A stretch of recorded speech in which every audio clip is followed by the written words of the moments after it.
habitat recovery, and Treasurer Josh Frydenberg joins us from Sydney this morning. Treasurer, good morning to you. Nice to be with you, Karl. OK, so the Treasurer at the start of this working week, so the PM rather, has taken a massive hit in the polls. You worried? We're absolutely just focused on the response and the recovery to this national crisis, and as you indicated, Karl, today we're making a significant and initial contribution of $50 million to respond to the ecological disaster that we've seen across many states. Our focus is on the Australian people. We've heard the message loud and clear that when it comes to these national disasters, they want the federal government to be playing a very direct role, and the Prime Minister has already signalled not only a formal inquiry to get the lessons learned from what has occurred over recent months, but also to ensure that we have the proper rules in place to get the polls right are also a sign, balance. Treasurer, the polls are also a sign that people weren't happy with the way he handled things, at least initially.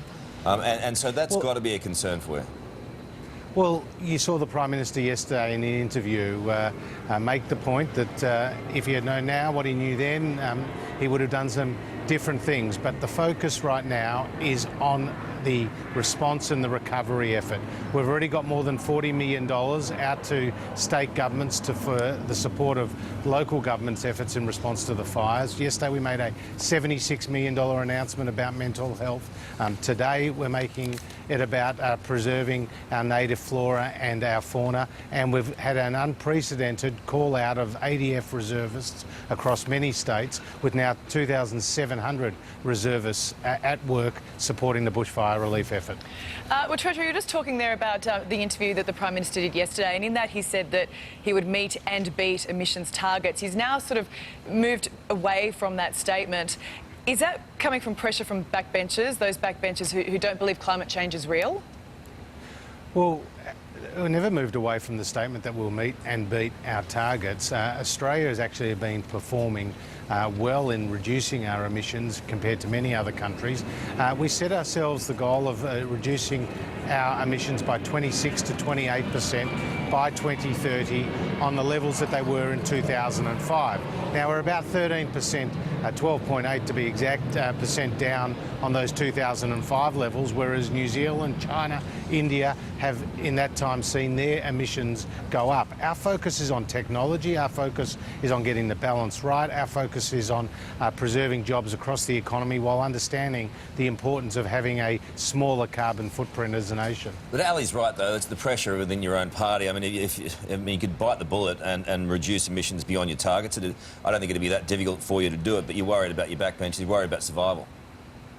Well, our focus is on technology, and whether that is the climate solutions package that we announced in the lead up to the election, Karl, whether that's Snowy 2.0, whether that's putting in the reliability guarantee to ensure that when more wind and solar comes into the grid, that you actually have the backup power when the wind's not blowing and the sun's not shining.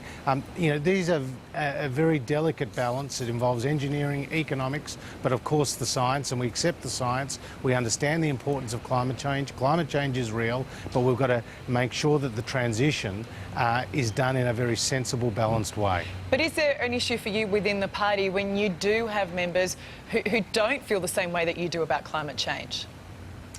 Well, again, the Prime Minister addressed this yesterday where he said there's, you know, a variety of views across the Parliament, and that's not confined to the coalition. You see that on the Labor Party side as well, just as there's a variety of views on these complex issues across the Australian people. But the policy is set by the Cabinet and by the Prime Minister and his ministers, and the policy is very much to reduce our emissions in accordance with the Paris Agreement, because this is an international problem and we need an international solution, and we are very much a part of that. Maybe a good start would be reducing the number of planes flying over you this morning.